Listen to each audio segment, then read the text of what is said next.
Good morning, members. Welcome to today's meeting of the ESPO Management Committee. This meeting is being broadcast live on YouTube, and it will also be available for viewing after the meeting. I would like to welcome Councillor Mohammed Farouk and Councillor John Howard from Peterborough, who are joining us from today. Gentlemen, would you like to introduce yourselves? I've just asked you to put your cameras off, but if for technical reasons, but if I could ask you just to introduce yourselves, it would be nice to welcome you.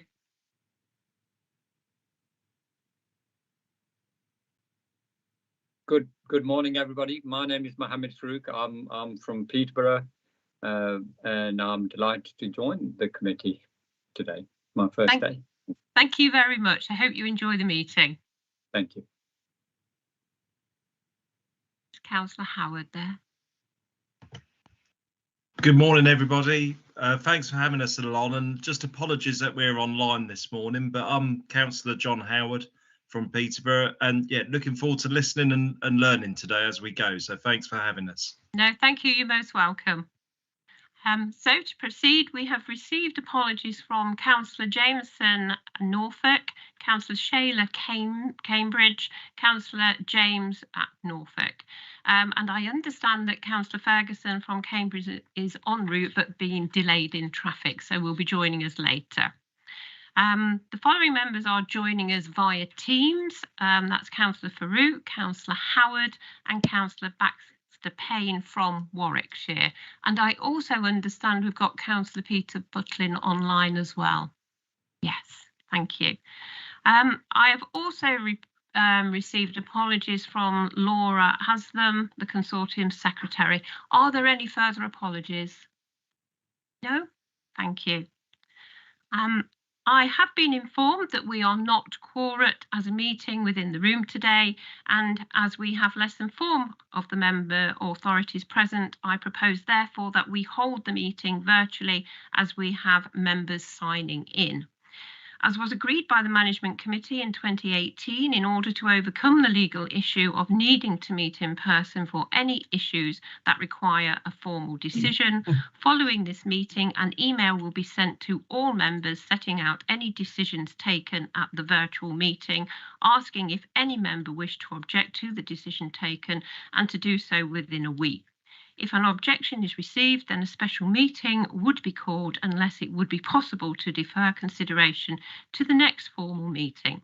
If no objection is received within the timescale, the decision would be implemented by the consortium secretary using delegated powers. This protocol was agreed by all constituent bodies and is reflected in the Constitution.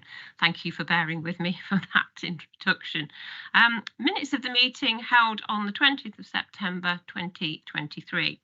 I move that the minutes of the meeting held on the 20th of September 2023 be approved. Could I have a seconder, please? Thank you, Councillor Higgs. Are we all in agreement?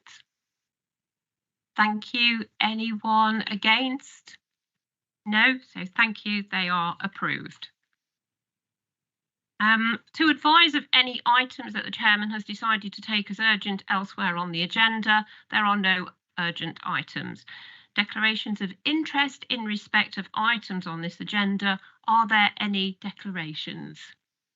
No, I can't see any. None in the room. Any online?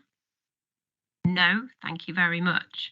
Items referred by the Finance and Audit Subcommittee. Item 5 below, 2022-23 financial statements and annual governance statement has been referred by the subcommittee for our consideration. I'd now like to move that we have a change of order of business to give Councillor Ferguson an opportunity to join us, as this will be, as item 5 is the first agenda item is a voting report. So I would now like to vary the order of business from that set out on the agenda for the meeting and to take items 6 and 7 before item 5 and item 10 and 11 before item 8. I hope that is okay and acceptable to everybody. Yes, thank you. So we start off first with the warehouse extension. For item 6, which is on pages 63 to 70, assistant Director for Operations, David Godsall, will present an update to the warehouse extension. Thank you. Thank you, Chair. Good morning, everyone.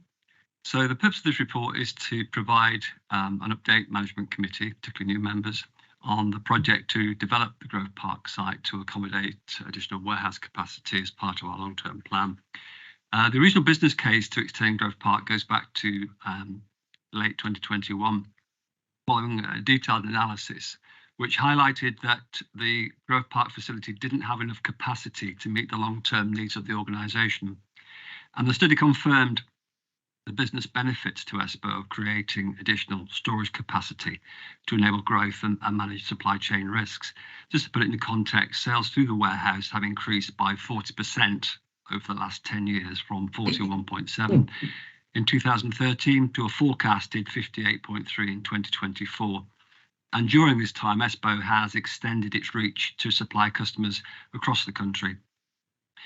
The new warehouse extension provides a means for ESPO to respond to competitive threats, which are ever present, and also to develop market opportunities.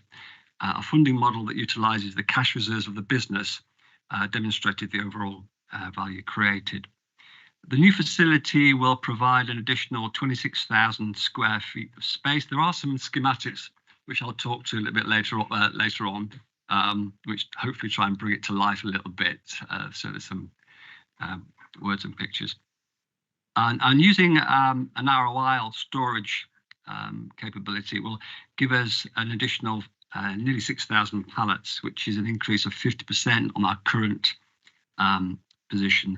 And by narrowing the aisles and going higher and using special equipment, we can squeeze in more stock essentially into a narrow footprint. And that's the essence of this investment. We rely on outside storage for excise books, for example, at the moment, and this stock will obviously be relocated to the Leicester warehouse. There are other benefits as well. We're looking to improve operational efficiency through introducing powered conveyors to move pick products from the bulk store to the packing station. That will help us in the long run to reduce our running costs and also improve staff well-being. We're reducing the amount of lifting that's required by staff. In terms of what's going into the warehouse, I've mentioned the outside storage. We're also looking through strategic supplier relationships to improve our margin by considering direct container imports into ESPO. A lot of our products are made overseas these days, and we can destuff containers on our loading docks at Leicester. So by having that capability, by bulk buying, we'll be able to improve our margins. And the product team's also focusing on new products and potential new ranges of products, which will likely include ESPO's own brand range of products that's known as Smart Buy, increasing the number of class packs, as well as considering any current direct delivered products which could be held in stock, so items that we could hold rather than having them delivered by supplier. The programme of work started in 2023, October, and is due to be completed by September 2024. That project board's been created and will continue to provide governance and oversight, supported by specialist staff from LCC. And we were delighted to invite Councillor Wright to our groundbreaking ceremony on the 9th of November. Just talk briefly to the schematics if you have them there. There's a sort of topography of the site just showing what the site looks like. Schematic. The design is it complements the surroundings and coordinates with local access strategy. It matches those for the existing site and are consistent with the existing building. We've used high thermal performance materials that are specified to reduce energy consumption and carbon emissions. And the external finishes will ensure that the building and site remain of a high quality appearance and provide a modern enhanced look overall. So just to close this down, we currently have a building site which the final schematic shows, complete with lorries. That is what the site looks like at the moment. We've got regular liaison with the construction company, Galliford Try, and fortnightly meetings with them and Pick Everard, who are our building consultants, and the project board meets monthly to provide governance, as I've said. So with that, management committee is asked to note and support the contents of this report. Thank you. Thank you very much, David. Just before I open it up for questions, it's exciting news that the work has begun and preparing to meet competition and market opportunities. And I'd like to say thank you for David, because David has been spearheading this project and guiding it along. So I was privileged last week to go along and actually go to the groundbreaking. So it was really a really interesting day. So thank you, David, for all the hard work that you've put in, and we look forward to the completion in September 2024. So open to questions. Would anybody like to ask David any questions, please? Councillor Rawlins. Thank you, Madam Chairman. Again, I'd like to extend my thanks to David for all his endeavours in getting this project to its initial start, and because there's been an awful lot of preparation to get to this stage, and it's very heartening to see that this will help us be more efficient and look to the future in terms of those margins, which I think are going to be ever more crucial as we go on. And it's great, David, to hear we could consider taking direct containers as well, rather than having to have the extra transport costs of going through other suppliers. So thank you so much. Thank you. Councillor Higgs. Thank you. David, the stacking system that's going to be in the new extension, how does it vary from the existing stacking system?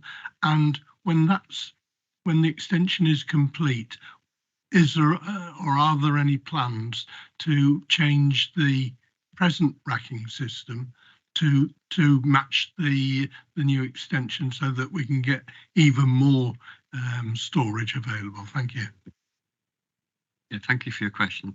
So the design of the narrow aisle uses a special what's known as a man-up truck working in a very narrow aisle. It does what it says on the tin, I suppose. And the essence of that is bulk storage. So it's there purely as a bulk storage facility. That there'll be no picking activity conducted in that area. Whereas in the main warehouse, we actually have pedestrian pickers working in what's known as a wide aisle configuration alongside the mechanical handling equipment. And that suits us because we pick a lot of stock from bulk still. We actually encourage customers to order in bulk exercise books, for example, white box copier, paper towels, and so on and so forth. What we will be able to do, though, is to create more space within the existing warehouse into our sort floor, which enables us to actually take on more volume. At the moment, during our peak period, the site is particularly congested, and that was really important that we could have this additional space, which what we'll be able to do is dismantle some of the existing racking and create a larger footprint of area for us to work in, and that will then facilitate the introduction of these powered conveyors I was talking to you about, which will take this bulk stock by conveyor straight to our sort floor, rather than a pedestrian having to move it back and forward and lift it and carry it. So we'll be retrofitting some of the existing warehouse once the new racking's introduced. As I say, it's a bulk storage facility, just purely designed to stock things in great depth, whereas the main warehouse is a combination of storage and picking. Hopefully that kind of explains that. Thank you.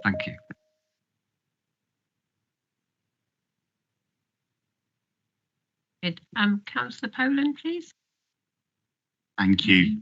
Just really interesting answer. Just really clarify my understanding of it. So the new bit that's being built is purely block storage, so people won't be picking from that area, but that will presumably then free up existing areas for more pickers. So are we looking potentially more people to do that in the sort of medium term, or is there are we looking at a more automated way of doing it, and therefore no more people, maybe even less people than we have now? Just want to clarify my understanding. Thanks, Councillor. It's a good question. I think the honest answer is that we'll be looking to drive costs down and to improve. We work in a competitive market, and it's important that we improve our efficiency over time. And this is designed to do that.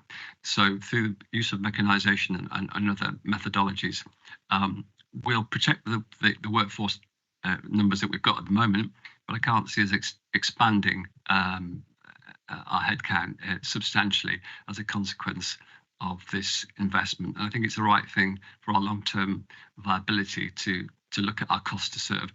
But interestingly, I think it also will help us speed our transactions. So we know that we're up against some competitors, very aggressive multinational competitors. And I think sharpening our act and getting our speed to market quicker through this type of methodologies will ensure the long-term viability for ESPO. The old methodologies of walking and picking are a thing of the past. Now we need to be moving forward into this new age of using specialist handling equipment that improves our efficiency, our speed, our cycle times as they're known, and takes our costs down as well. Thank you. Thank you, Councillor Poland. Are there any questions online? I can't see anybody indicating. No, I'd just like to welcome Councillor Richard Baxter-Payne. I believe you've joined us since we've begun. We're on agenda item 6. We've just had a shuffle of the agenda, so you've not missed item 5. So we're just on the warehouse. Councillor Mohammed Farouk, I believe you have a question, please. Thank you, Chair. Not much of a question, but more of an observation. And I think I was briefed a couple of days earlier as well. And I think this facility is absolutely great idea. The creating of extra storage, which would help a lot and boost the bottom line, because not to mention the inflation and everything which goes with it. And also the second part, which is redesigning the process and making it more efficient. So I think from both of those angles, it's a great idea and it can't come soon enough. Thank you. Thank you for your comment. Does anyone else have any comments? No? Okay, thank you. So thank you, David. We look forward to the updates via the project board as we progress. So I move that the update provided by the Assistant Director on the warehouse extension be noted. Could I have a seconder, please? Thank you, Councillor Rawlins. Everybody in agreement? Yes, thank you. Nobody in disagreement. So that's on. Okay, so we move on to agenda item 7, Director's Progress Update. This is on page 71 to 84. Christian Smith will introduce his progress update since the last meeting. So over to you, Christian, please. Thank you. Okay, thank you, Chair. Morning, everybody. So the purpose of this update is to inform Management Committee of progress since our last update. Members who are familiar with the process know we cover a financial update, operations update, people update, and cover a little bit about risk. I'm very conscious the first part I'm going to be giving you a lot of numbers, but I'll try and do that in as least dry way as possible as I essentially read out the core numbers of the business. So in terms of the financial update, it goes to September, which is to period 6. And the fantastic news is after 6 months, a surplus of £7.2 million has been made, which is 1.8 million better than budget and 2 million higher than last year, which is obviously a really pleasing performance at this stage. Rebate income for our frameworks is performing particularly well. That's £900,000 ahead, but that is part of the business which obviously benefits from inflation. I know we've talked about that. In terms of the catalogue business, though, the market remains incredibly competitive, but our offer remains very strong. So ESPO continues actually to gain market share through this period through the combination of great availability, competitive pricing, and a reliable service. In terms of our margin performance, the margin for the first half of the year has benefited from the warehouse stock that was bought at last year's lower prices, but we will see some pressure on the second part of the year onto that margin as that stock sold through. Costs continue to be tightly controlled, and you can see our expenditure at 13.1 million is better than budget by 0.3 million. And just as a reminder, the full year MTMS target actually for this year was 6.2 million. So clearly we've already outperformed that year's target.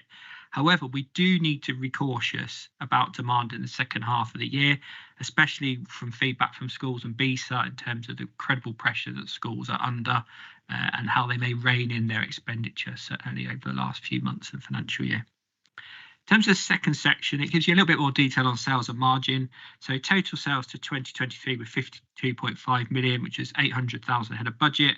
The store sales specifically were in line with budget. And as I said, gross profit margin for store sales at 31.4% was ahead of budget. In terms of our direct sales, they're at 10.6 million, and that's £100,000 lower than budget, so slightly below budget on directs. However, for the gross profit margin on directs, that too is ahead, and that's nearly a percentage point ahead. In terms of our other income that we receive on our cash deposits, that's ahead of budget, and that's just a function of higher deposit interest that we're receiving, as obviously it's a higher interest rate environment currently. And therefore you see our gross profit margins at 20.3 million, which is 1.3 million better than budget. In terms of ETL and Edgezone, which are private limited companies which serve the private sector, total sales are at 722,000, slightly behind budget. In terms of our international business that's serving the international market, sales have been really strong start to the year, shows year-on-year growth. In terms of Edgezone business serving the early years market in the UK, it is slightly behind budget, but it's ahead of last year. And certainly with nurseries, it's particularly competitive at the moment. Margin and expenditure in those organisations is in line with budget and costs are controlled. And so you can see overall a £41,000 surplus has been generated, and this is in line with budget and slightly ahead of last year. The next page of the report gives you the sort of head and tailwinds of all the analysis, what we think may happen in the second part of the year, which I won't read out to you. But considering all those sort of moving parts, the latest guidance we have for the full year is a trading surplus of between 7.3 to 7.7 million. Now, as the year progresses further, there may be an opportunity to uplift that even further, which we obviously would hope to do for members. But at this stage, that seems the sensible guidance range to offer up. So that's the finance section. In terms of operational performance, again, just in the benefit for perhaps newer members, we always report a consistent number of metrics. It really gets underneath what's going on operationally and shows you kind of how well the operational performance is going. Start off with a little bit of volume. You can see we've picked and dispatched over 180,000 order lines, valued at nearly £6 million, and the transport fleet and couriers made over 25,000 deliveries. Our pick rate has been really pleasing at 43 lines per hour against a target of 32, and our quality assurance rate was also ahead of budget. In terms of stock availability, things have really settled down this year, so we're at 98% stock availability, which is obviously crucial in terms of not only satisfying customers, but it reduces the kind of contact into customer services if you can get it right first time and not have kind of to follows and chasing orders. So really key metric for us. In terms of customer services, the team handled over 7,500 calls across 4 channels, and our average wait time was a really impressive 47 seconds. Bearing in mind that takes in a busy period of time. Our online and electric converted orders rate is now at 85.6% of the total, and this is really aided by this new automated order processing system. And the system transcribes order data into our ERP system, requiring minimum staff input and helps during kind of busy periods. What I would say is, like all systems, when we first put it in, there was a few teething problems that have now been resolved. And I think that's reflected in our FIFO rating, which is at 76%, which is a bit lower than we'd want it to be. But it is, as I say, the kind of busiest time of year. Some information on facilities management and our statutory inspections, and one just minor health and safety incidents reported. In terms of our IT team, they continue to provide a fantastic service internally with 100% satisfaction rating against 500 tickets. And they were involved in the annual disaster recovery test that took place off-site, hosted by our service provider. A key project going on at the moment in IT is to integrate schools' ordering system, SIMS FMS, into ESPO's system, and that's progressing really well. And this will essentially embed ESPO's catalogue into the school's ERP system to send orders digitally direct to ESPO's system. So that's a really crucial sales tool for us. In terms of the staffing section, you've got the 12-month rolling average for sickness, which is at 7.97 days, which obviously we're constantly working on well-being and sickness, but that's actually broadly not far off the actual target, which is obviously a stretch target for that goes across Leicestershire County Council. 3 main causes are the same as last time, so I won't go into those. They continue as the pattern. In terms of our people plan, I know feedback from members were they're really interested in what we're doing with our people plan. And just to let you know, there'll be a presentation at the next committee that kind of focuses on that specifically. But for now, just 2 things to tease out. One is we're doing our staff survey at ESPO at the moment. So the results of that will come through to committee in due course.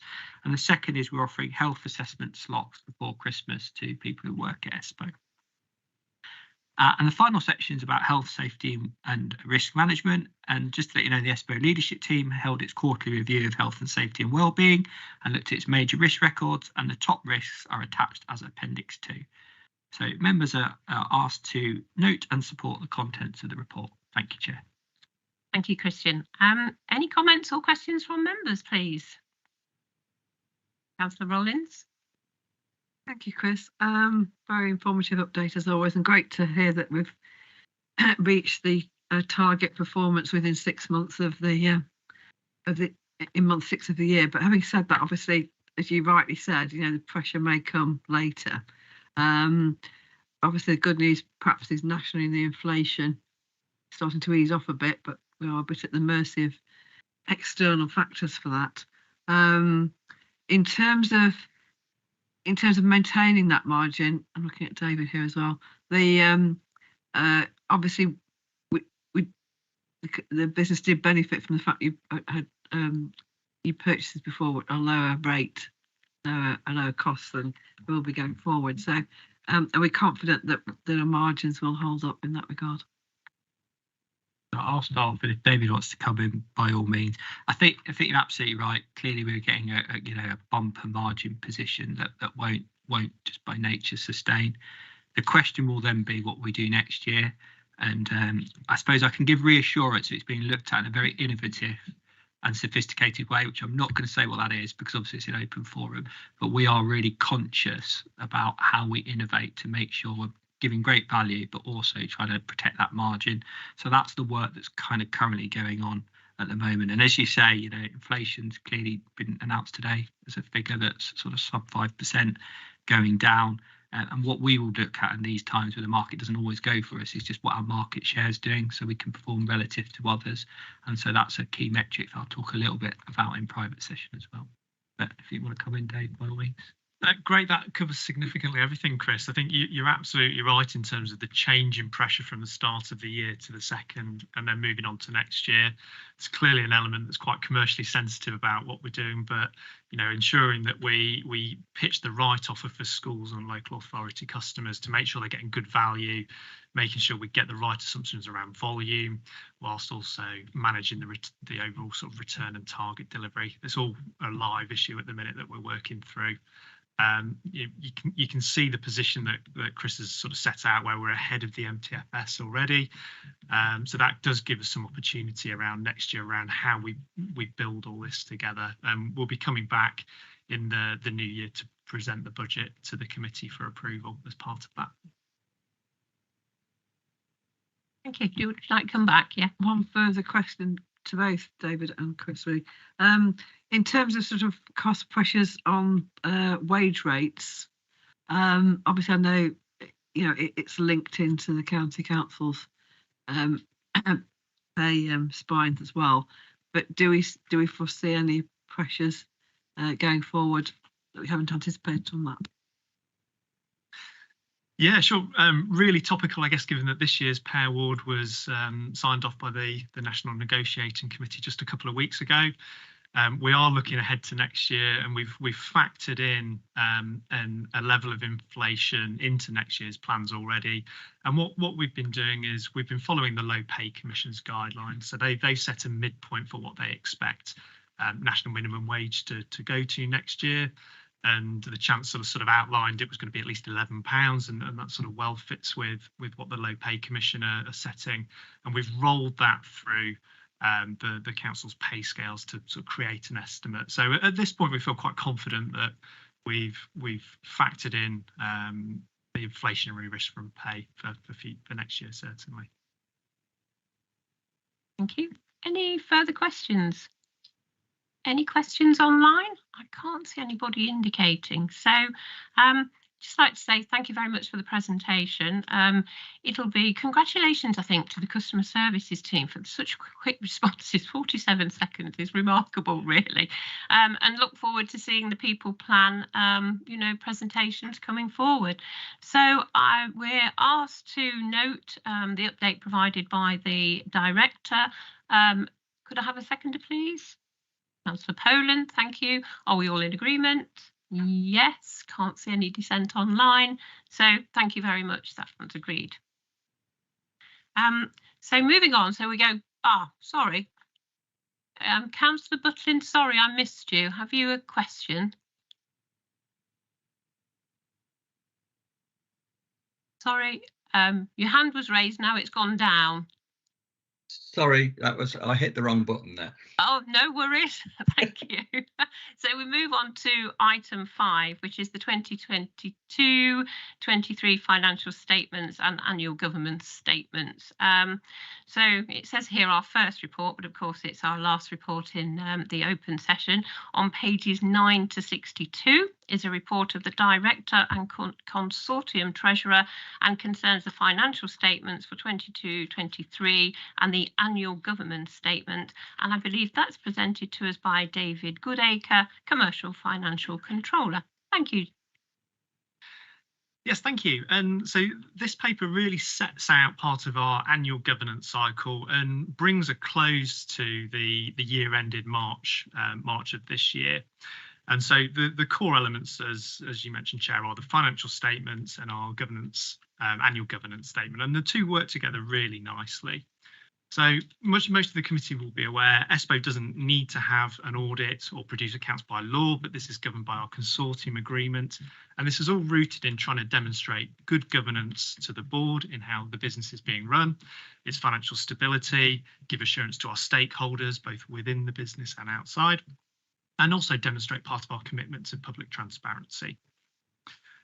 One thing that's really worth noting this year that's been a change is that the Finance and Audit Subcommittee had powers delegated to them earlier in the year to allow them to both review and scrutinise additional items, but also approve things. And one of these was the external audit.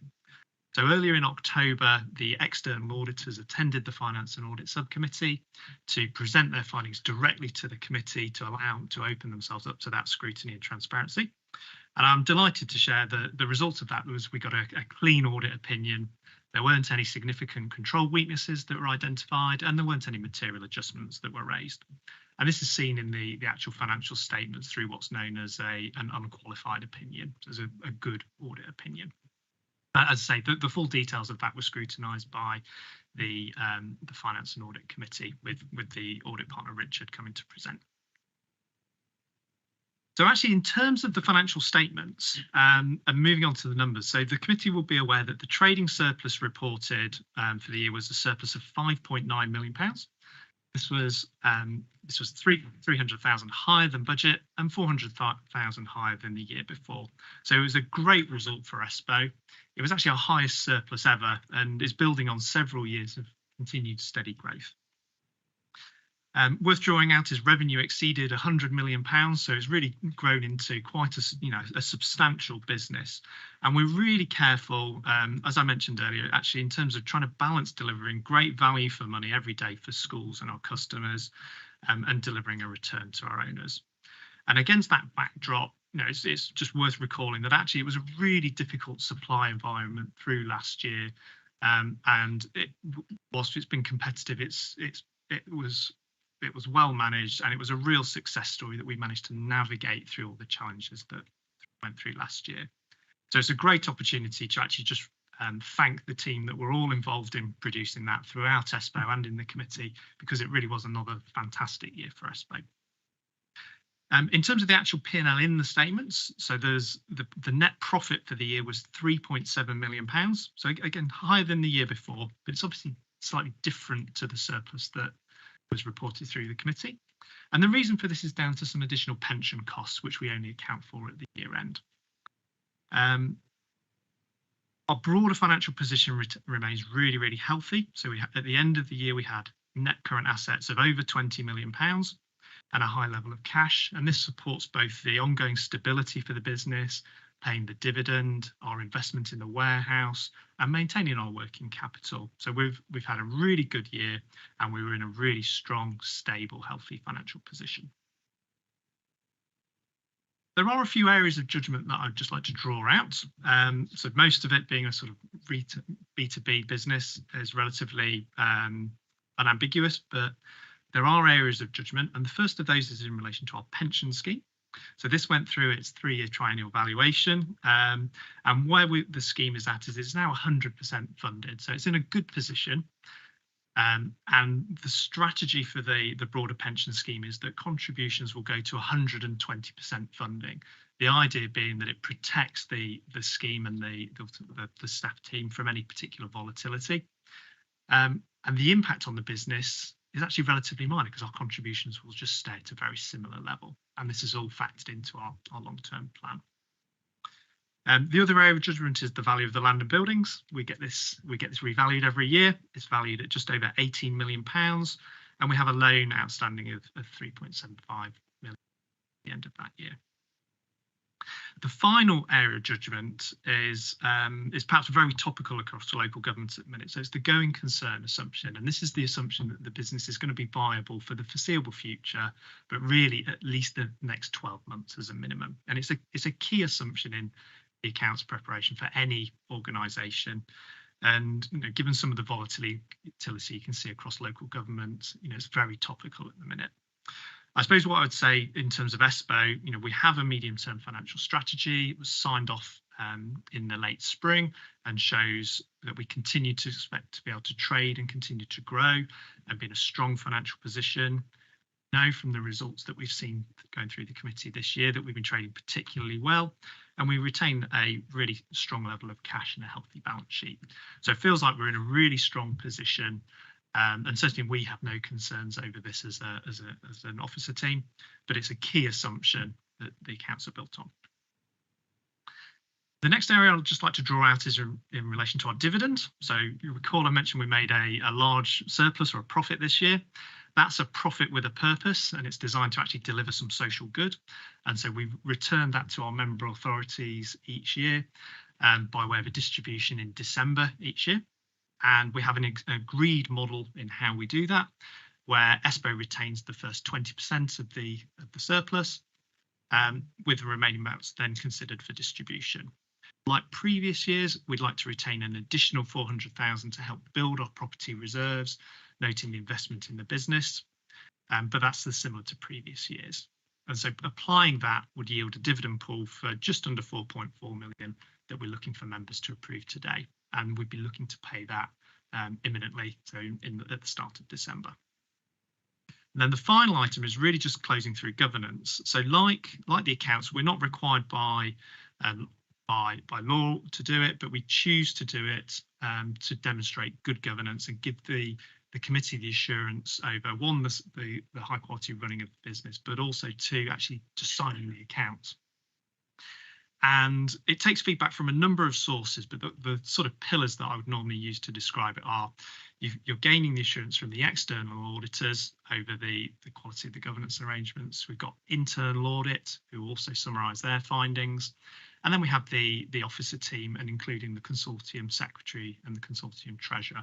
And the combination of those stakeholders all sort of raising that there's no significant governance concerns, again, helps to build that picture over the quality of the governance arrangements within ESPO, and certainly indicate a strong reason for the board to approve it. So the ultimate outcome we're looking for is for the financial accounts to be approved for signing, the annual governance statement to be approved, and the dividend to be approved for payment. Be happy to take any questions anybody has. Thank you, David. I'd just like to welcome Councillor Ferguson. Thank you for battling through the traffic. We are on item 5, which is the audit papers, as you know, so welcome. No, please don't apologise. Thank you for joining us. The audit, as David said, the audit committee subcommittee did have a look at this in some detail a few weeks ago. So it was quite a meaty meeting, and we dug out some things. So I'd ask the meeting, are there any questions or comments, please? Councillor Rollins. No, Madam Chairman, harking back to the the audit subcommittee, I think we go with a Councillor Burgood's scrutiny there, as David said. That is now the committee's responsibility to sign those off. In terms of obviously, when you're looking at any enterprise, you know, we've got some a good balance sheet and good reserves, which is what we need for as a cushion against any unexpected events that might befall us in the future. So yeah, I think I'm very pleased with all the financial performance. I'm sure all David's team and all the companies, and it's very good news. So thank you to everyone. Thank you. Anybody else? Any comments? No? Nobody online? No. I'd just like to add and say, you know, it was really pleasing to note the external audit report. It was clean, you know, and as Councillor Rollins had just said, I think we had a good going over from scrutiny when we had the subcommittee. So with no further comments, I would move that we approve A, the 2022-23 annual governance statement, B, the 2022 financial statements, and C, the dividend pool of £4,369,269 to be paid out in December 2023. Could I will propose, could I have a seconder, please? Thank you, Councillor Higgs. So we move on to agenda item 10, date of next meeting. The next meeting of the committee is scheduled to take place on the 20th of March 2024 at 10:30. Gosh, it'll be the new year. Agenda item 11, any other items which the chairman has decided to take as urgent. As I previously alluded to, there are no urgent items.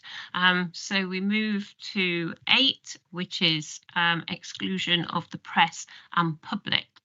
I move that in accordance with the Local Government Act 1972, the public are excluded from the meeting for the remaining items of business on the grounds that they involve the likely disclosure of exempt information. I seek a second, please. Thank you, Councillor Poland. I'm sure we're all in agreement. So if we could wait while Democratic Services confirm that we are no longer live. Thank you, members.